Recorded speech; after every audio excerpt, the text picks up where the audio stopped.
அருட்பெருஞ்சோதி அருட்பெருஞ்சோதி தனிப்பெரும் கருணை அருட்பெருஞ்சோதி. எல்லா உயிர்களும் இன்புற்று வாழ்க, வள்ளல் மலரடி வாழ்க வாழ்க, கொல்லாவிரதம் குவளை எல்லாம் ஓங்குக, நல்லோ நினைத்த நலம் பெறுக, நன்று நினைத்த எல்லோரும் வாழ்க இசைந்து. உலக மக்களே, அறிவார்ந்த அன்பர்களே, ஆண்மநேய ஒருமைப்பாடுடைய அன்பர்களே, வல்லப்பமான நம்ம கருளிய திருவெட்பாவில் 3ஆம் திருமுறையில் இருக்கின்ற பாடலுடைய விளக்கங்களை பார்த்து கொண்டிருக்கிறோம். இதுவரையில் 3ஆம் திருமுறையில் இருக்கின்ற 19 பதிகத்திலே 16, 17, 18, 19, 8, 9 இந்த 6 பதிகங்களுடைய விளக்கங்களை பார்த்திருக்கிறோம். அதே போன்று 2வது திருமுறையிலே நற்றுணை விளக்கம் என்ற பதிகத்தினுடைய விளக்கத்தை பார்த்திருக்கிறோம். மீதி இருக்கிறது. காரணம், ஒவ்வொரு காலகட்டத்தில் எப்படி வளர்ப்புமானவர்கள் இறைவனை வேண்டி முறையிட்டார்கள் என்பதை வரிசைப்படுத்தி நாம் கூறிக்கொண்டிருக்கிறோம். 1ஆம் திருமுறையிலே திருவடி புகழ்ச்சியும் மகாதேவமாலையும் ஏற்கனவே விளக்கம் கொடுத்தாகிவிட்டது. 4ஆம் திருமுறையிலே 12 பதிகத்திலே அன்பு மாலையும் அருள் பிரகாச மாலையும் விளக்கம் கொடுத்தாகிவிட்டது. மீதி இருக்கின்ற பதிகங்கள் 2ஆம் திருமுறையில் இருக்கின்ற பதிகத்தோடு ஒற்றி இருப்பதால் 2வது பதிகம் நாம் விளக்கம் பார்க்கும்போது 4வது திருமுறையில் இருக்கின்ற பாடலுடைய விளக்கம் ஒத்து வரும். காரணம், வல்லப்பமானவர்கள் சமயங்களையும் மதங்களையும் மார்க்கங்களையும் சார்ந்திருந்த காலகட்டங்களில் சமய வழிபாடுகளையும் மத கோட்பாடுகளையும் மார்க்கங்களுடைய கோட்பாடுகளையும் பின்பற்றி கொண்டிருந்தார் என்பது உண்மை. திருவெட்பாவிலே அவரே கூறுகிறார். அப்போ திருநூல் பூச வேண்டும் என்று சொல்லுவார், சிவாயனமை என்று சொல்லி திருநீரிடு என்று சொல்லுவார், நமச்சிவாயம் என்று சொல்லி திருநீரிடு, திருநூல் பூசிக்கொள் என்று சொல்லுவார். அதே வல்லப்பமானவர்கள் சமயங்களையும் மதங்களையும் மார்க்கங்களையும் நீக்கிவிட்டு இறைவன் மகனுக்கு இனிமேல் இது தேவையில்லை, திருநூல் பூசிக்கொண்டு அந்த குறியீடுகள் நமக்கு தேவையில்லை என்று மகனிடம் சொன்ன பிறகு அதை 4வது திருமுறையிலே பாடல்களிலே விளக்கமாக கூறுவார்கள். இங்கே திருநூல் பூச வேண்டும் என்று சொல்லுவார். 4ஆம் திருமுறையிலே தந்தை வேண்டாம் என்று சொல்லிவிட்டார், இனிமேல் அது தேவையில்லை என்று சொல்லுவார். இப்படி நிறைய விளக்கங்கள் இருக்கின்றன. 6ஆம் திருமுறை வரும்போது தெளிவாக கூறுவார் வல்லப்பமானவர்கள். அதாவது வெளிப்படையாக 4ஆம் திருமுறையை சூட்சமமாக சொல்லுவார். சமரச சுத்த சன்மார்க்கத்தை பெற்ற பிறகு வெளிப்படையாகவே சொல்லுவார். சமயங்களும் மதங்களும் மார்க்கங்களுடைய சங்கற்ப விகற்பங்கள் எந்த குறியீடுகளும் இருக்கக்கூடாது என்று சொல்லுவார். அந்த நிலை வரும்போது 2வது திருமுறையும் 4வது திருமுறையும் வரும். இப்போ 3வது திருமுறையில் இருக்கின்ற மீதி பதியங்கள் இருக்கின்ற பாடல்களை பார்க்க போகிறோம். ஏனென்றால் இந்த பதியங்களில் இருக்கின்ற பாடல்களுக்கு விளக்கம் 6ஆம் திருமுறையில் இருக்கிறது. சமயங்களையும் மதங்களையும் மார்க்கங்களையும் விட்ட பிறகு, இந்த உருவ வழிபாடுகளை எல்லாம் விட்ட பிறகு பல பெயர்களிலே இறைவனை அழைத்துக் கொண்டிருந்தார்கள். அந்த நிலை மாறிய பிறகு, சமரச சுத்த சன்மார்க்கத்தை பெற்ற பிறகு, அருட்பெருஞ்சோதி ஆண்டவர் ஆன பிறகு எப்படியெல்லாம் இறைவனிடம் வணங்கி அருளை பெற்றுக் கொண்டார் என்பதுதான் 6ஆம் திருமுறை. இதுவரையில் 6ஆம் திருமுறையில் அருட்பெருஞ்சோதி அகவல் விளக்கம் கொடுத்தாகிவிட்டது. அருள் விளக்க மாலை, சத்குருமணி மாலை, நடராஜபதி மாலை, அனுபவ மாலை, சுத்த சன்மார்க்க வேண்டுகோள், ஞான சரியை, திருப்பள்ளி எழுச்சி, இந்த பதிகளுடைய விளக்கங்களை எல்லாம் ஏற்கனவே விளக்கம் கொடுத்தாகிவிட்டது. நீங்கள் நமது யூடியூப்பில் போனால் பார்த்துக்கலாம். இதுவரை கிட்டத்தட்ட 800 வீடியோக்கள் போட்டிருக்கின்றேன் என்று கருதுகிறேன். அப்போது நீங்கள் அதெல்லாம் மீதி 6ஆம் திருமுறையில் இருக்கிற பதிகளுக்கெல்லாம் அப்பப்போ தேவைப்படும் போது 1ஆம் திருமுறையிலிருந்து 4ஆம் திருமுறை வரைக்கும் உள்ள பாடல்களுக்கு விளக்கம் தேவைப்படும் போது 6ஆம் திருமுறையிலிருந்து இருக்கிற பதிகைகளை, அந்த பதிகத்தில் இருக்கின்ற பாடலுடைய விளக்கங்களை நாம் கூறிக்கொண்டிருக்கிறோம். அதை நீங்கள் நல்லா கவனிச்சிக்கணும். 1ஆம் திருமுறையிலிருந்து 4ஆம் திருமுறை வரைக்கும் பாடல் விளக்கம் சொல்லும்போது 6ஆம் திருமுறை வரும். நீங்கள் நல்லா உற்று பார்த்துக்கிட்டே வரணும். நீங்கள் எழுதி கூட வச்சுக்கலாம், தவறில்லை. இப்போ 3ஆம் திருமுறையில் 1வது பதிகம். இதுவரையில் நாம் பார்த்த பதிகங்கள் இறைவனை தேடி அலைகிறார், ஏன் இந்த மண்ணுலுக்கு வருவிக்க விட்டோம் என்ற நிலை வள்ளல் பெருமானுக்கு தெரியாது. ஒரு சாதாரண குழந்தையாக பிறந்தது போலதான் பிறக்கிறார். ஆனால் அவர் இறைவனுடைய மகன், ஒரு தாயின் வழியாக இந்த மண்ணுலைக்கு வருவிக்க உற்றவர், இறைவனால் இறைவனாகவே வருவிக்க உற்றவர். அந்த நிலை அவருக்கு தெரியாது.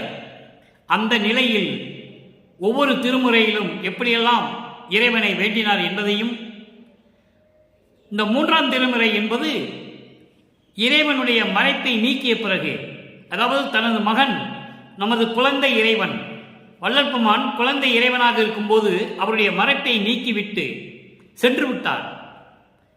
அப்படி சென்ற நிலையில்தான் அந்த 3வது திருமுறை நமக்கு கிடைத்தது.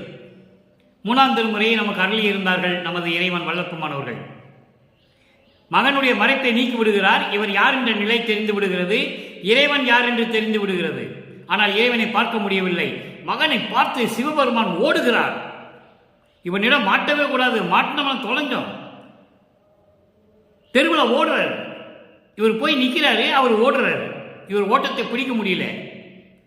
அப்புறம் ஒரு நிலை வரும்போது இனிமே பார்க்க போறோம். ஓடின இறைவன் எப்படி நின்று தன் மகனுக்கு காட்சி கொடுத்து ஓடுறான். நல்லா கவனிக்கணும். அதாவது இதுவரைக்கும் நம்ம பார்த்தது மகனுக்கு மறைப்பை நீக்கிவிட்டு ஓடுறாங்க. இனிமேல் பார்க்க போறதெல்லாம் காட்சி கொடுக்கிறார். மகனுக்கு காட்சி கொடுத்து விட்டு இவர் தந்தையை பார்த்து விட்டோமே என்ற நிலையில் மயங்கி இருக்கும் போது, மெய்மறந்து இருக்கும்போது ஓடிடுறார், போயிடுறார். அந்த நிலையை இனிமே பார்க்க போறோம். நல்லா கவனிக்கணும். நீங்க 3ஆம் திருமுறை திரு உலா பேரு 1வது பதிகம் 1வது பாடல். திரு உலா பேரு என்பது இறைவனுடைய வரவை பார்த்து, இறைவனுடைய அழகை ரசித்து, எப்படிப்பட்ட இறைவனை நாம் பெற்றிருக்கிறோம் என்று நினைத்து மெய்மறந்து இருக்கும்போது இறைவன் மறைந்து கொள்கிறார். மெய்மறந்து இருக்கும்போது இறைவன் மறைந்து கொள்கிறார். அந்த நிலையை தான் இனிமேல் நாம் பார்த்து கொண்டே இருக்க போகிறோம். அதற்கான விடைகள் எல்லாம் 6ஆம் திருமுறையில் இருக்கிறது. அப்படிப்பட்ட இறைவன் தன் மகனுக்கு சமரச சுத்த சன்மார்க்கத்தை கொடுத்த பிறகு எப்படியெல்லாம் மகனிடம் கொஞ்சி குலாவி மகிழ்ந்து, மகனை தூக்கி எடுத்து கொஞ்சி குலாவி முத்தமிட்டு அணைத்து எப்படி கொஞ்சுகிறார் என்பதை பார்க்க போகிறோம். எப்படி அருளை கொடுத்தார் என்பதை பார்க்க போகிறோம். அற்புதமாக இருக்கும். இப்ப பாருங்க, திருவிழா பேரு 1வது பாடல். இந்த பாடலை பூரா திருவொற்றியூரில் இருக்கின்ற இறைவனை பற்றியே சொல்லுவார். தியாகராஜ பெருமான் என்று சொல்லுவார். திருவொற்றியூர் எப்படிப்பட்ட இடம் என்று சொல்லுவார். இறைவனுடைய அழகை எப்படி ரசித்தார் என்று சொல்லுவார். அதன் பிறகு சமரச சுத்த சன்மார்க்கத்தை பெற்ற பிறகு இந்த உருவ வழிபாடு இல்லாது, உருவங்கள் இல்லாது, சமயங்களும் மதங்களும் மார்க்கங்களும் இல்லாது இறைவனை எப்படி வேண்டினார் என்பதை பார்க்க போகிறோம். 1வது பாடல் திருவிழா பேரு 3ஆம் திருமுறை.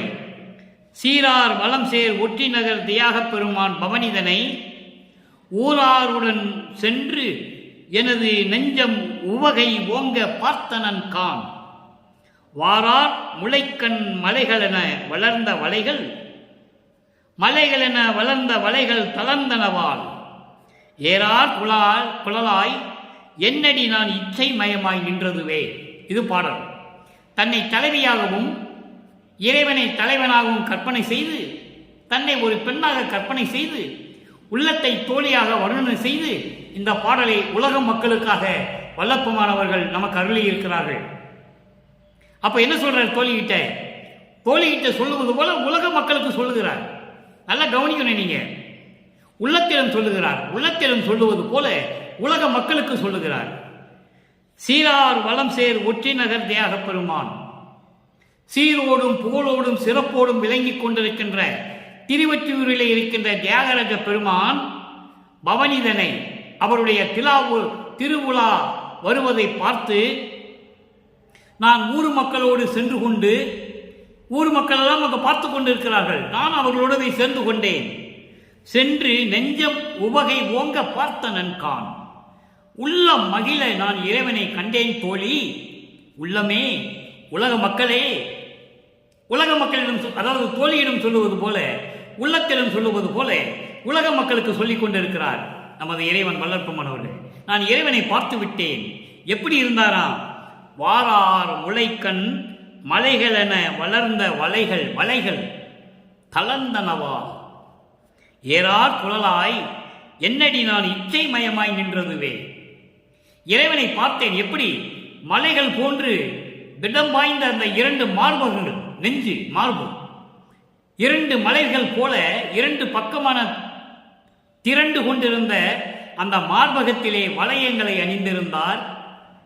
நீங்க சிவபெருமான் போட்டோவில் பார்த்தீங்கன்னா தெரியும், கழுத்திலே இந்த வளையமா போட்டிருப்பார். அதை இங்க சொல்லுகிறார். வளையங்கள் அணிந்திருந்தார், அழகாக இருந்தது. அப்படிப்பட்ட மார்புடைய இறைவனை, அழகான தோள்களுடைய இறைவனை நான் கண்டு ரசித்துக் கொண்டிருந்த போது, தோழியே, கரும் கூந்தலை உடைய என் தோழியே, நான் மயங்கி விட்டேன். இச்சை மயமாய் நின்றதுவே. பேர் ஆனந்தமாக நான் நின்று கொண்டிருந்ததுதான். அப்பொழுதுதான் இறைவனை மறுபடியும் நான் பார்க்கவில்லை, மறைந்து விட்டார். அது சூட்சுமமான முறையில் அந்த வரி அவர் சொல்லலை. நான் பார்த்து மயங்கி நின்றுட்டு இருந்த பொழுது இறைவன் சென்று விட்டார். அவருடைய அழகை காட்டிவிட்டு, பவனியிலே வருகின்ற இறைவனுடைய அழகை காட்டிவிட்டு அவர் சென்று விட்டார். இப்போ இந்த பாடலுடைய பொருளை கோர்வையாக சொல்லுகிறேன். அதன் பின் இந்த பாடலுடைய விளக்கம், சமரச சுத்த சன்மார்க்கத்தை பெற்ற பிறகு சமயங்களும் மதங்களும் மார்க்கங்களும் தேவையில்லை என்ற நிலை வரும்போது 6ஆம் திருமுறையிலே விளக்கம் இருக்கிறது. அதை பார்க்க போகிறோம். புகழோடும் செழிப்போடும் இருக்கும் திருவொற்றியூரில் இருக்கும் தியாகராஜ பெருமானின் பவனிதனை, திருவிழா அந்த ஊர்வலத்தை ஊர் மக்களுடன் சென்று எனது மனம் மகிழும்படி பார்த்தேன் என் தோழியே. கச்சினால் கட்டப்பட்ட உடையுடன், இந்த கச்சினால் கட்டப்பட்ட உடை என்பது இந்த பரதநாட்டியம் ஆடுவாங்கள்ல, பரதநாட்டியம், அவங்களுக்குன்னு ஒரு தனி ட்ரெஸ் இருக்கும், தனி துணி இருக்கும், உடை இருக்கும். அந்த மாதிரி துணியை கட்டிட்டு இருக்காரான் இறைவன். அதான் கச்சை அணிந்த கட்டப்பட்ட உடையுடன் அழகான மார்பகத்திலே வளையல்களை அணிந்து இன்பமயமாக எனக்கு காட்சி கொடுத்தார். நான் அதை கண்டு களித்தேன். நான் என் கண்ணால் பார்த்தேன், கண்டு களித்தேன். அதனால் நான் மயங்கி நின்று விட்டேன். அவர் பேரழகில் மயங்கி நான் நின்று விட்டேன். கண் விழித்த பார்த்தபோது அவன் என் எதிரில் இல்லை. என் தோழியே, அழகான கூந்தலுடைய தோழியே, நான் அப்படியெல்லாம் இறைவனை நான் பார்த்தேன் என்று சொல்லி இந்த பாடலை நமக்கு அருளியிருக்கிறார்கள். இப்போ இந்த பாடலில் கூறப்பட்ட 3 நிலைகளுக்கு பதில், சீரோடும் சிறப்போடும் விளங்கிக் கொண்டிருக்கின்ற திருவொற்றியூரில் இருக்கின்ற இறைவன் என்று சொல்லுகிறார்.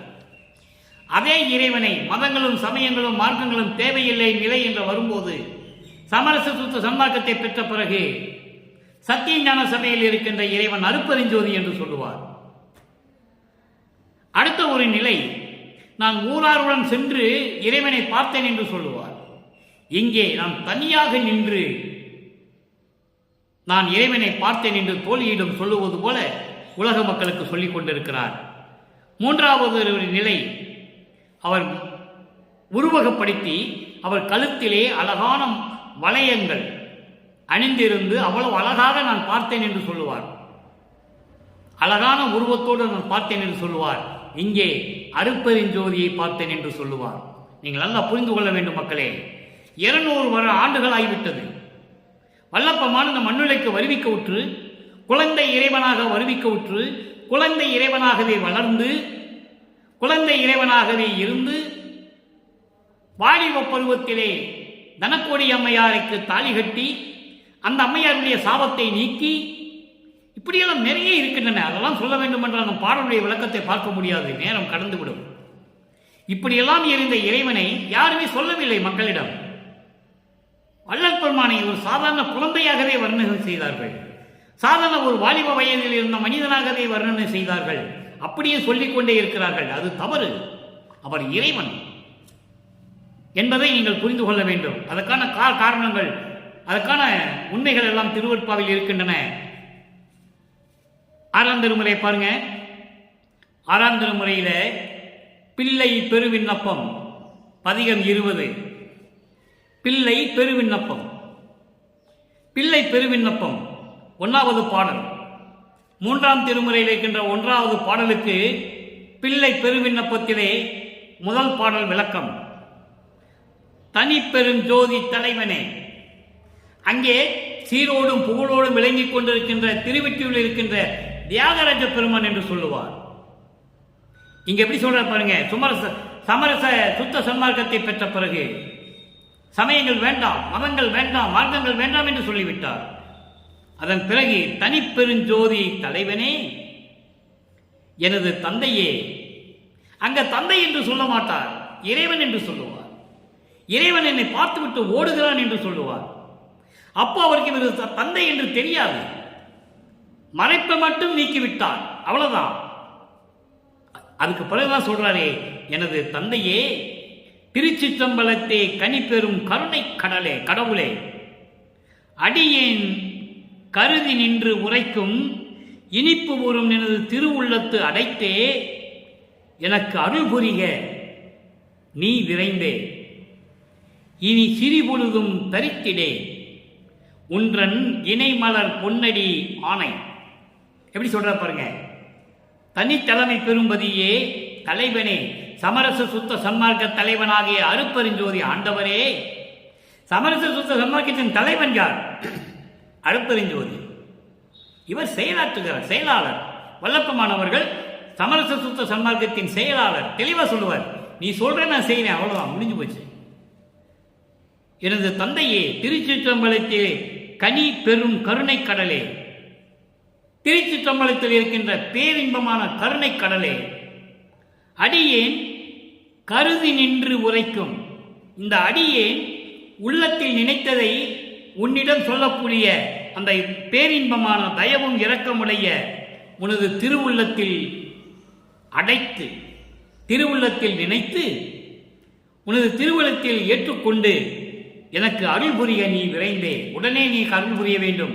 இனி சிறு பொழுதும் தரித்திடேன், நீ ஒரு நொடி கூட என்னால் சகித்துக் கொள்ள முடியாது, பொறுத்து கொள்ள முடியாது, உடனே எனக்கு நீ அருளை தர வேண்டும். உன்றன் இணைமலர் பொன்னடி ஆணை. இணைமலர் பொன்னடி என்பது உனது பொன்னான திருவடிகளுக்கு. இணைமலர் பொன்னடி என்பது, இணை என்பது இரண்டு திருவடிகள். உனது மலர் போன்று பொன்னான திருவடிகளுக்கு இது சத்தியம், உன் மீது கட்டளை. நீ சிறி பொழுது கூட நான் சகித்துக் கொள்ள முடியாது, பொறுத்துக் கொள்ள முடியாது, உடனே வந்து நீ எனக்கு அருளை தர வேண்டும் என்று சொல்லுகிறார். அடுத்து 50வது பதிகம் திருநட புகழ்ச்சி. திருநட புகழ்ச்சி என்ற ஒரு பதிகம். இறைவனுடைய அருளை பற்றி புகழ்ச்சி சொல்லுவது, புகழ்ந்து சொல்லுவது. திருநட புகழ்ச்சி. பதியே பரனே, எம் பரம்பரனே, எமது பராபரனே, ஆனந்த பதிமம் தரும் மெஞ்ஞான நிதியே, மெய் நிறைவே, மெய் நிலையே, மெய்யின்ப நிறுத்தமிடும் தனித்தலைமை நிபுணமணி விளக்கே, கதியே, என் கண்ணே, என் கண்மணியே, எனது கருத்தே, என் கருத்தில் உற்ற கனிவே, செங்கனியே, துதியே, என் துரையே, என் தோளா, என் தோளா, என் உள்ளத்தே சுத்த நடம்புரிகின்ற சித்த சிகாமணியே.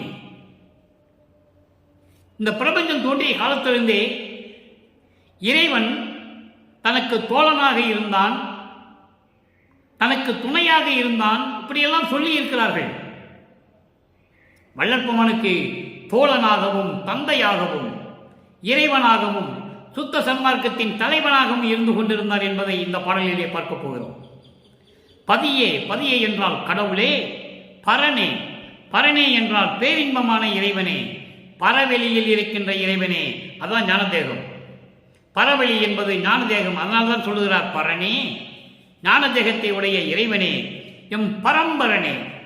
பரம்பரனே என்பது பரம்பர வெளியில் இருக்கின்ற இறைவனே. பரம்பர வெளி என்பது பெருமண தேகத்தை உடையவன். எமது பராபரனே, எனது பராபரனே, சுத்த தேகத்தை உடையவன். இப்படி 3 தேகங்களையும் 3 விதமாக பிரிப்பார். பரனே, பரம்பரனே, பராபரனே. பரனே என்பது பரவெளியை கொண்டவன். பரம்பரனை என்பவன் பரம்பர வெளியை கொண்டவன். பராபரனை என்பது பராபரி வெளியை கொண்டவன். இப்படி ஒவ்வொரு வெளிகளிலும் ஒரு நிலைகளை பற்றி சொல்லுவார். ஆனந்த பதம் தரும் மெஞ்ஞான நிதியே, பேரின்ப நிலையை தரக்கூடிய மெஞ்ஞான அருள் செல்வமே, மெய் நிறைவே, பரிபூரணமாக விளங்கிக் கொண்டிருக்கின்ற இறைவனே, மெய்நிலையே, உண்மையான இயற்கை உண்மை கடவுளே, மெய்யின்ப நிறுத்தமிடும் பேரின்பமாக நடனமாடிக்கொண்டிருக்கின்ற, அருளாட்சி செய்து கொண்டிருக்கின்ற தனித்தலைமை நிபுணமணி விளக்கே. நிபுணமணி விளக்கே என்பது மெஞ்ஞான விளக்கே, தூண்டாத விளக்கே என்று சொல்லுவார், அணையா விளக்கே என்று சொல்லுவார். அற்புதமாக இருக்கும். அருட்பெருஞ்சோதியை தான் அப்படி சொல்லுவார். அணையா விளக்கு, தூண்டா விளக்கு, நிபுணமணி விளக்கு, இப்படியெல்லாம் சொல்லுவார். அடுத்து பாருங்க, கதியே. கதியே என்றால் என் அடைக்கலமே, என் கண்ணே, என் கண்ணின் மணியே, எனது கருத்தே, எனது கருத்தே, எனது உள்ளமே, உள்ளத்தில் உற்ற கனிவே, என் உள்ளத்தில் இரண்டர கலந்து கொண்ட இறைவே, செங்கனியே, கனி போன்றவனே, துதியே, வணக்கத்திற்குரிய என் தலைவனே, வணக்கத்திற்குரிய என் தலைவனே, என் துரையே, என் தோழா. சுந்தரனுக்கு மட்டும் இறைவன் தோழன் இல்லை, நல்லா கவனிக்கணும் நீங்க. சுந்தரனுக்கு தோழனாக இருந்தான் இறைவன். ஆனால் சுந்தரன் இறைவனை எப்படியெல்லாம் இம்சைப்படுத்தினார் என்பது புராணங்களிலே தெரியும். பரவநாச்சியாரையும் சரி, சங்கிலி நாச்சியாரையும் சரி, திருமணம் செய்யும் போதெல்லாம் இறைவனை எப்படி படாபடுத்தினான். எனக்கு பிச்சை எடுத்துட்டு வந்து சோறு போடுன்னு சொன்னவன் சுந்தரன். தோழனாக இருந்தார், அதான் சகமார்க்கம். அது சகமார்க்கத்தில் இருந்த இறைவன். இங்கே இவர் என் தோழா என்று சொல்லுவது, என் நண்பன் என்று சொல்லுவது, தோழன் என்று சொல்வது சமரச சுத்த சன்மார்க்கத்தின் தலைவன் அருட்பெருஞ்சோதியை. என் உள்ளத்தே, என் உள்ளத்தில் சுத்த நடம் புரிகின்ற, சுத்த நடம் என்பது சுத்த சிவநிலை. சுத்த சிவநிலை என்பது ஆணவம், கண்மம், மாயை, மாமாயை, துரோதை போன்ற மாயைகள் எல்லாம் நீக்கிய சுத்தமான நிலையில் நடனம் புரிகின்ற சித்த சிகாமணியே, என் உள்ளத்தில் இருக்கும் தலைவனே என்று சொல்லுகிறார். என் உள்ளத்தில் விளங்கிக் கொண்டிருக்கின்ற அருட்பெருஞ்சோதி ஆண்டவரே, என் உள்ளத்தில் தலைவனாக வீற்றிருக்கின்ற சமரச சுத்த சன்மார்க்கத்தின் தலைவனே என்று சொல்லுகிறார். அடுத்த ஒரு நிலைக்கு விளக்கம் பாருங்க, பொதுநடம். நம்ம ஏற்கனவே 19வது பதியத்துக்கு 3ஆம் திருமுறையிலே பொதுநடம் 10 பாடல்கள் விளக்கம் வந்திருக்கிறது.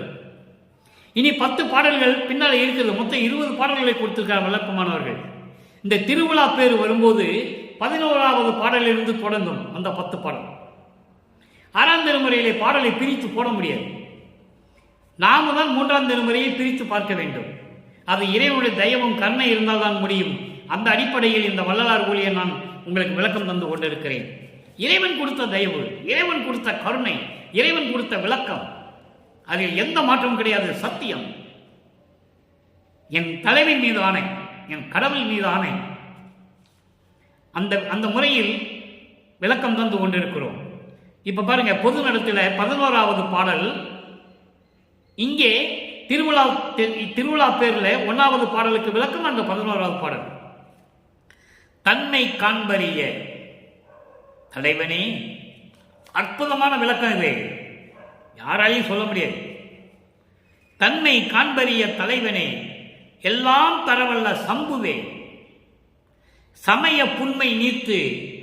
இங்க வரிய சொல்றார் பாருங்க, சமய புண்மை நீத்து அகமும் புறமும் ஒத்து அமைந்த புண்ணியர் நன்னிய புகழே, வன்மை சேர் மனத்தை நன்மை சேர் மனமா வயங்குவித்து அமர்ந்த மெய் வாழ்வே, பொன்மை சார் கனக பொதுநடு ஞான பொது நடம் புரிகின்ற பொருளே. இது பாடல். தன்மை காண்பறிய, இறைவனுடைய கடவுளுடைய தன்மையை யாருமே பார்க்கலன்னு சொல்ற. காண்பறிய, காண்பதற்கரிய இறைவனுடைய அருள் நிலையை, இறைவனுடைய அருள் வல்லமையை யாருமே பார்க்க முடியாது, பார்க்கல. அதற்கு ஒரே ஒரு பாடல் விளக்கம் தர காத்திருக்கிறேன். 1ஆம் திருமுறையிலே மகாதேவ மாலை 5வது பதிகம் 55வது பாடலிலே சொல்லுவார், கற்பங்கள் பல கோடி செல்ல தீய கனல் நெடு ஊசி மேல் காலை ஊன்றி பொற்பர நெய் உணவின்றி உறக்கமின்றி புலர்ந்து எலும்பு புலப்பட ஐம்பொறியும் ஓம்பி நிற்பவருக்கு ஒலித்து மறைக்கு ஒலித்து நீன் யோக முனிவருக்கு ஒலித்து அமரருக்கு ஒலித்து சிற்பதத்தில் சின்மயமாய் விளங்கி நிற்கும் அற்புதமா சொல்லுவ ஞான திருவாளர் உட்கலந்த தேவதேவே. யாரும் பார்க்க முடியாதவன் எங்க இருக்கிறான்? ஞான திருவாளர் உட்கலந்த தேவதேவே. அதாவது பல கற்ப கோடி ஆண்டுகள் தீய வேள்வியை வளர்த்து அந்த தீக்கு மேலே ஊசி பலகையை போட்டு அந்த ஊசியில ஒத்த காலில் நிற்கிறானா இறைவனை பார்க்கறதுக்கு. பார்க்க முடியல. பொற்பரமை உணவின்றி உறக்கமின்றி, இந்த பொன்னான உடம்பை உணவின்றி உறக்கமின்றி எலும்பு தெரிகிற மாதிரி நிற்கிறான். அவனுக்கும் இறைவனை பார்க்க முடியல, அவனும் இறைவனை பார்க்க முடியல, வேதங்களும் பார்க்க முடியல. மறைக்கு ஒலித்து அமரருக்கு ஒலித்து தேவர்களோட இறைவனை பார்க்க முடியல. நல்லா கவனிக்கணும், நீங்க யாருமே இறைவனை பார்த்ததில்லை. அடியார் வேடத்தில் பார்த்திருக்கிறார்கள். அதற்கு உதாரணம் வாதவூரான் என்ற மாணிக்க வாசகர். அடியார் வேடத்தில் போய் தான் கோயிலை கட்ட சொன்னாரு. வந்தவன் அடியார், இறைவன் அவனுக்கு தெரியாது. வாதவூரானுக்கு தெரியாது வந்தது இறைவன். சிவனடியார் வந்தால் அடியார் சொன்னால் இறைவனே சொன்ன மாதிரி இந்த நிலையில அங்க கோயிலை கட்டினார். அது பெரிய கதை, அதெல்லாம் விளக்கம் நிறைய இருக்கிறது. ஒரு உதாரணத்துக்கு சொல்றேன். திருநாவுக்கரசர் பசியோடு போயிட்டு இருக்காரு. இது திருவடி புகழ்ச்சியில சொல்றாரு. இளப்பொருள் அழிந்து அன்பர் பொதி சோரருந்த முன்னிருந்து பின்னடக்கும் பதம் 1ஆம் திருமுறையில திருவடி புகழ்ச்சியில இருக்கு. திருநாவுக்கரசர் பசியோடு போயிட்டு இருக்கிறாரு. அவருக்கு பசிக்கும் சொல்லி இறைவன் ஒரு மானிட வேட, ஒரு அதாவது இந்த பிராமணர் வேடத்தில், ஒரு ஐயர் வேடத்தில் கொம்புல கட்டி சோறு கட்டிட்டு கொண்டு போறாரு. வந்தவன் இறைவன் திருநாவுக்கரசுக்கு தெரியாது, கோயிலுக்கு வரைக்கும் தெரியாது. கோயிலுக்குள்ள உள்ள போன பிறகு நீ யாருன்னு கேட்கிறாரு. நான் வந்தது யாருன்னு உனக்கு தெரியாதப்பா, இப்ப பாரு சொல்லி கோயிலுக்குள்ள போய் மறைஞ்ச பிறகுதான் கூட வந்தது இறைவன் திருநாவுக்கரசுக்கு தெரியும். ஞானம் பெற்றவர்கள் அவ்வளவுதான், மெஞ்ஞானம் இல்லை. மெஞ்ஞானம் என்பது முக்காலத்தை உணரக்கூடியவன். ஆக இப்படியெல்லாம் நிலைகள் இருக்கின்றன. இவர்களெல்லாம் முத்தி நிலையை அடைந்தவர்கள், ஐம்பூதங்களோடு ஐக்கியமானவர்கள். அதுக்குதான் இங்க சொல்றாரு, தன்னை காண்பறிய. இறைவனுடைய தன்மையை யாராலும் பார்க்க முடியவில்லை. தேவர்களும் சரி, முனிவர்களும் சரி, சித்தர்கள், முனிவர்கள், ரிஷிகள் யாராக இருந்தாலும் இறைவனை பார்த்ததே கிடையாது. காண்பறிய தலைவனே, எல்லாம் தரவல்ல சம்புவே, எல்லாம் தரவல்ல தரக்கூடிய சுயமாக தோன்றிய இறைவனே. சம்புவே என்பது சுயம் ஜோதியே. சுயமாக தோன்றிய இறைவனே, சமய புண்மை நீத்து, இந்த சமயங்களையும் மதங்களையும் மார்க்கங்களையும் சார்ந்து கொண்டு துன்பப்பட்டு கொண்டு துயரப்பட்டு கொண்டிருந்த அந்த நிலைகளை எல்லாம் நீக்கி அகமும் புறமும் ஒத்து, உள்ளத்திலும் சரி வெளி செயல்களையும் சரி, உள்ளத்திலும் செயல்களிலும் ஒத்து அமைந்த ஒருமை உணர்வோடு ஆன்மநேய ஒருமைப்பாடோடு இருக்கின்ற புண்ணியர்களிடம் இருக்கின்ற அடைக்கலமே, புண்ணியர்களுக்கு தேவையான அடைக்கலமே. புண்ணியர்கள் நன்னிய புகழே, புகழே என்றால் அடைக்கலமே. அப்படிப்பட்டவருடைய அடைக்கலம் யார்? இறைவன். யார்? அருட்பெருஞ்சோதி.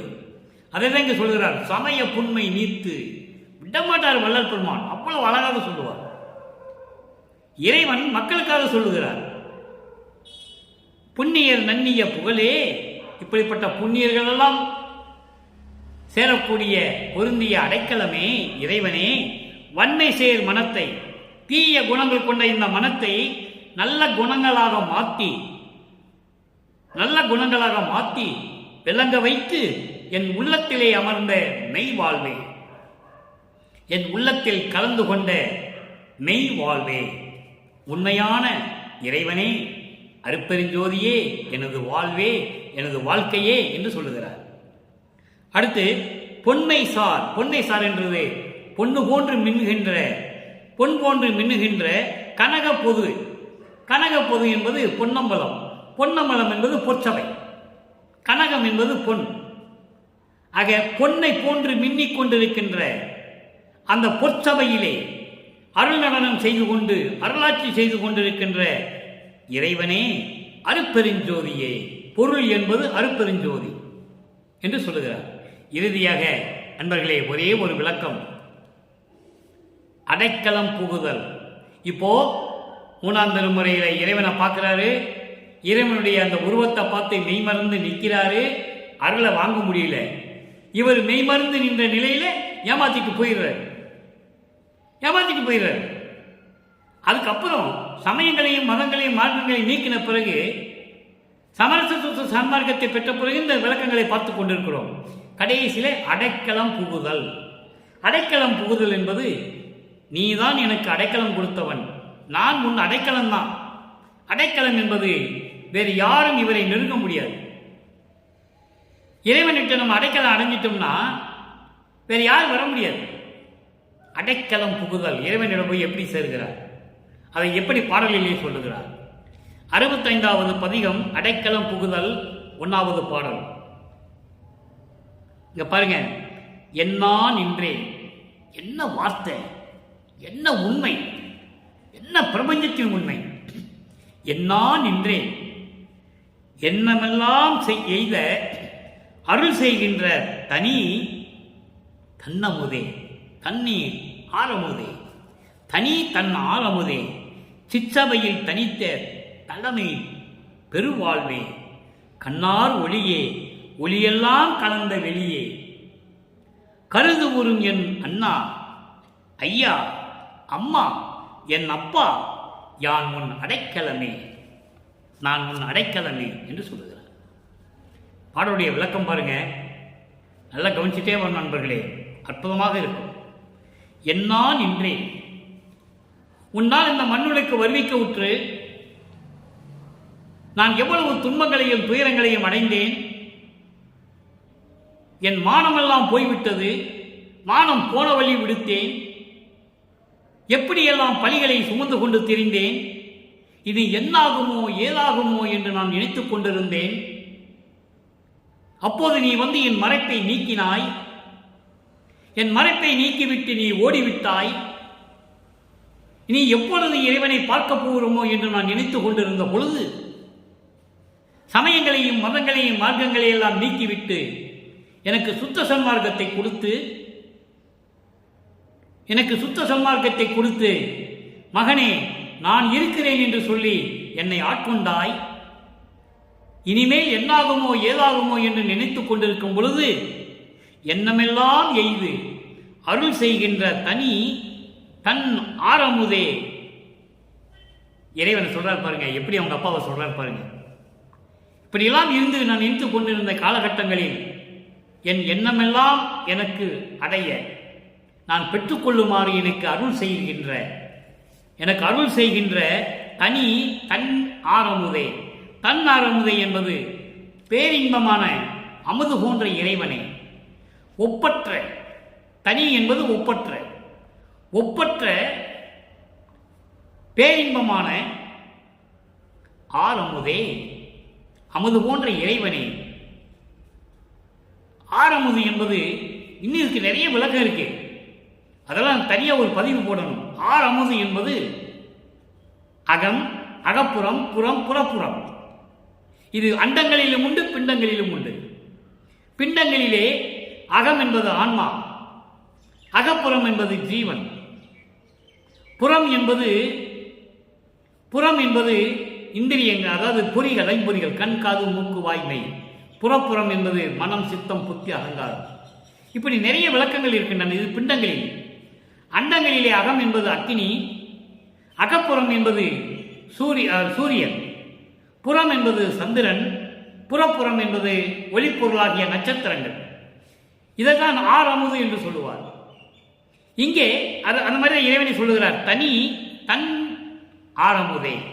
பேரின்பமான ஒப்பற்ற நிலையில் இருக்கின்ற இந்த அமுதம் போன்ற இறைவனே, சிற்றவையில் தனித்த தலைமை பெருவாழ்வே, சிற்றவையில் விளங்கிக் கொண்டிருக்கின்ற சமரச சுத்த சன்மார்க்கத்தின் தலைவனே, பெருவாழ்வே, ஒப்பற்ற வாழ்வே, கண்ணார் ஒளியே, கண்ணுக்கு அழகாக தெரிகின்ற ஒளியே, கண்ணுக்கு அழகாக தெரிகின்ற ஒளியே. நெருப்பு சுடும் ஒளியே, இப்படி சொல்ற பாருங்க, கண்ணுக்கு அழகான ஒளியே, ஒளியெல்லாம் கலந்த வெளியே, பரிபூரணமாக எல்லா வெளிகளிலும் பரிபூரணமாக ஒளி வீசிக் கொண்டிருக்கின்ற இறைவனே, அருப்பெருஞ்சோதியே. பரவெளி, பரம்பரவெளி, பராவெளி, பராபரவெளி, பெருவெளி, பகுதி வெளி, உயிர்வெளி, இப்படி நிறைய வெளிகள் இருக்கின்றன. இப்படி எல்லா வெளிகளிலும் பரிபூரணமாக ஒளி வீசிக் கொண்டிருக்கின்ற அருட்பெருஞ்சோதியே, கருந்து கூறும் என் அண்ணா, என் உள்ளத்தில் கலந்து கொண்ட என் கடவுளே. அண்ணா என்பது இங்கே கடவுள். அண்ணா என்றால் அண்ணன் இல்லை, அண்ணா என்பது கடவுள். அருட்பெருஞ்சோதி, என் உள்ளத்தில் கலந்து கொண்ட அருட்பெருஞ்சோதி, ஆண்டவரே, ஐயா, கடவுளே, அம்மா, என் அப்பா, யான் உன் அடைக்கலமே. நீயே என் தந்தை அருளுடையாய், என்னை நேர்ந்து பெற்ற தாயே என்று சொல்லுவார். இறைவனை தாயாகவும் சொல்லுவார், தந்தையாகவும் சொல்லுவார். அற்புதமாக இருக்கும். ஆன்ற சன்மார்க்கம் அணிபெற என்னை தான் ஈன்று இனிய அமுதளித்த நற்றாயே என்று சொல்வார், தாய் என்று சொல்லுவார். அற்புதமான நிகழ்வுகள் எல்லாம் திருவருட்பாவில் இருக்கின்ற அன்பர்களே. எனவே இன்று நாம் பார்த்த பாடை விளக்கம் உங்களுக்கு புரிந்திருக்கும் என்று நினைக்கிறேன். சுருக்கமாக சொல்லுகிறேன் ஒரே நிமிடத்தில். 3ஆம் திருமுறையிலே இறைவனை பார்க்க செல்லுகிறார். பவனியிலே திருவிழா வரும்போது இறைவனை பார்க்க செல்லுகிறார். ஊர் மக்கள் எல்லாம் அங்கே இருக்கிறார்கள். இவருக்கு மட்டும் அழகான காட்சியை கொடுக்கிறார் இறைவன். எப்படி அழகாக காட்சி கொடுக்கிறார்? அழகான கழுத்திலே வளையலை அணிந்து கொண்டு, கச்சை துணி கட்டிக்கொண்டு, அழகான துணி கச்சை ஆடை அணிந்து கொண்டு, அழகான இந்த வளையங்களை எல்லாம் கழுத்தில் அணிந்து கொண்டு, எனக்கு எப்படியெல்லாம் காட்சி கொடுத்தாருன்னு தெரியுமா? என் உள்ளமே உள்ளத்திடம் தோழியிடம் சொல்லுகிறார். காட்சியை கொடுத்தவுடனே அவர் மறைந்து விடுகிறார். அருளை பெறுவதற்காக நமது குழந்தை இறைவன் இயங்குகிறார். அப்ப சமயங்களும் மதங்களும் மார்க்கங்களும் சார்ந்த நிலை, சுத்த சன்மார்க்க நிலை அப்ப இல்லை. அதன் பிறகு சமரச சுத்த சன்மார்க்கத்தை பெற்ற பிறகு, எப்ப சமரச சுத்த சன்மார்க்கத்தை பெறுகிறார்? தனக்கோடி அம்மையார் கழுத்திலே தாலி கட்டி அந்த அம்மையாருடைய சாபத்தை நீக்கிவிட்டு அதன் பிறகு சுத்த சன்மார்க்கத்தை பெற்றுக்கொண்டுதான் அங்கிருந்தே சென்னையிலிருந்து இங்கே வடலூருக்கு வருகிறார். அவர் நினைத்த இடத்தில் இருப்பார். நடந்து வர வேண்டிய அவசியமில்லை, வண்டியில் போக வேண்டிய அவசியமில்லை, யாருடையும் வர வேண்டிய அவசியமில்லை. 12வது வயதிலேயே, வல்லற்பமானை பற்றி சொல்லும்போது வயதை குறிப்பிடக்கூடாது. இந்த 12வது வயது என்பது இந்த மன்னனுக்கு வருவிக்க உற்று 12 ஆண்டுகள் அப்படிதான் சொல்லணும். வல்லப்பமனை அப்படிதான் சொல்லுவார். ஈராறு 12 வயதுன்னு சொல்லுவார். ஈராறு ஆண்டிலே 12 ஆண்டு வரை இற்றைய பகல் வரை நான் பட்ட பாடு இரும்பும் கரையுமே என்று சொல்லுவார். அறந்தருமுறையில் இருக்கிறது, மெய்யர்கள் வியப்பிலே இருக்கிறது. வல்லப்பமன் மன்னனுக்கு வருவிக்க உற்று 12வது ஆண்டில் தன் மகனை அண்டங்களுக்கு அழைத்து செல்லுகிறார் இறைவன் அருட்பெருஞ்சோதி. திருவுட்பாவிலே இருக்கிறது. மக்களிடம் யாரும் சொல்லவில்லை. அருட்பாவினுடைய விளக்கங்களை தெல்ல தெளிவாக மக்களிடம் யாருமே சொல்லவில்லை. பொதுவாக பேசினார்கள். அது உண்மைதான். திருவுருவை பற்றி பொதுவாக பேசினார்கள். 1ஆம் திருமுறையிலிருந்து 5ஆம் திருமுறைக்கு படிக்க வேண்டாம் என்று சொல்லிவிட்டார்கள். படித்தவன் பொய் சொல்ல மாட்டான். வடிவேல் ஒரு படத்தில் சொல்லுவார், சிவப்பா இருக்கிறவன் பொய் சொல்ல மாட்டான்னு சொல்லும்போது சொல்லுவான். படித்தவன் பொய் சொல்ல மாட்டான் என்ற நிலையில் படித்தவர்கள் சொல்லிவிட்டார்கள். எனவே அது நமக்கு தேவையில்லை என்று மக்கள் ஒதுக்கி விட்டார்கள். அப்படி அல்ல. 1ஆம் திருமுறையிலிருந்து 5ஆம் திருமுறை வரைக்கும் பிரபஞ்சத்தின் உண்மைகள் புதைந்து கிடக்கின்றன. மண்மூடி கிடக்கின்ற பிரச்சனைகளை எல்லாம், மண்மூடிய பிரச்சனைகளை எல்லாம் தூக்கி வெளியே கொண்டு வருகிறார் வல்லற்பெருமான். தெளிவாக பார்க்கலாம் திருவருட்பாவிலே. ஆக அப்படிப்பட்ட நிலையில் நமது இறைவன் வல்லற்பெருமான் அவர்கள் திருவருட்பாவை நமக்கு அருளி இருக்கிறார்கள். அதனால்தான் இந்த அடியேன், இந்த வள்ளலார் ஊழியன் தோண்டிக் கொண்டிருக்கிறேன். பிரபஞ்சத்தின் உண்மைகளை மக்களிடம் சொல்ல வேண்டும். 1ஆம் திருமுறையிலிருந்து 4ஆம் திருமுறை வரைக்கும் என்ன நடந்தது, வல்லற்பெருமானுக்கு என்ன நடந்தது என்று மக்களிடம் சொல்ல வேண்டும். ஏன் அந்த நிலையில் இருந்தார் என்று சொல்ல வேண்டும். அதன் பெயர் ஏன் அந்த நிலையை மாற்றிவிட்டார் என்று சொல்ல வேண்டும். அப்போ எப்போ சுத்த சன்மார்க்கத்தை பெற்றுவிட்டார் என்று சொல்ல வேண்டும். சுத்த சன்மார்க்கத்தை பெற்ற பிறகு ஏன் சமயங்களையும் மதங்களையும் மார்க்கங்களையும் நீக்கிவிட வேண்டும் என்று சொன்னார் என்ற விளக்கத்தையும் மக்களுக்கு சொல்ல வேண்டும். இவ்வளவு இருக்கிறது நண்பர்களே. அதைதான் நாம் படிப்படியாக ஒவ்வொரு பாடலுக்கு ஏற்றபடி எப்படியெல்லாம் மக்களுக்கு விளக்கம் சொல்ல வேண்டுமோ இறைவனுடைய தயவாலயம் கருணையாலயம் நான் சொல்லிக் கொண்டிருக்கிறேன். இதில் என் முயற்சி ஒன்றுமில்லை. எல்லாமே என் அப்பன், என் ஐயன். என் முயற்சி ஒன்றுமில்லை. எல்லாமே அவர் செயலாலும் கருணையாலும் நடந்து கொண்டிருக்கிறது. எனவே இந்த பார்த்த விளக்கங்கள் உங்களுக்கு புரியும் என்று நான் கருதுகிறேன். எனவே அன்பர்களே, நீங்களும் அப்படிப்பட்ட இறைவனை வணங்கி, மதங்களும் சமயங்களும் மார்க்கங்களும் சாராத ஒரு நிலையில் இறைவனை வணங்கி, எந்த சங்கல்ப விகற்பங்களுக்கும் இடம் கொடுக்காமல் சுத்த சன்மார்க்க சத்திய நெறியிலே இருந்து கொண்டு இறைவனை வணங்கி இறைவனுடைய செல்வங்களையும் அருள் செல்வங்களையும் பொருள்களை எல்லாம் பெற்றுக்கொண்டு நீங்கள் இந்த உலகத்தில் வாழ்வாங்கு வாழ வேண்டும், நோயற்ற வாழ்வில் வாழ வேண்டும் என்று கூறி இந்த வள்ளலார் புலியன் இறைவனுடைய தயவோடையும் கருணையோடையும் விடைபெறுகிறேன். மீண்டும் நாளை சந்திப்போம். நன்றி, வணக்கம். அருட்பெருஞ்சோதி அருட்பெருஞ்சோதி, தனிப்பெரும் கருணை அருட்பெருஞ்சோதி. நன்றி, வணக்கம்.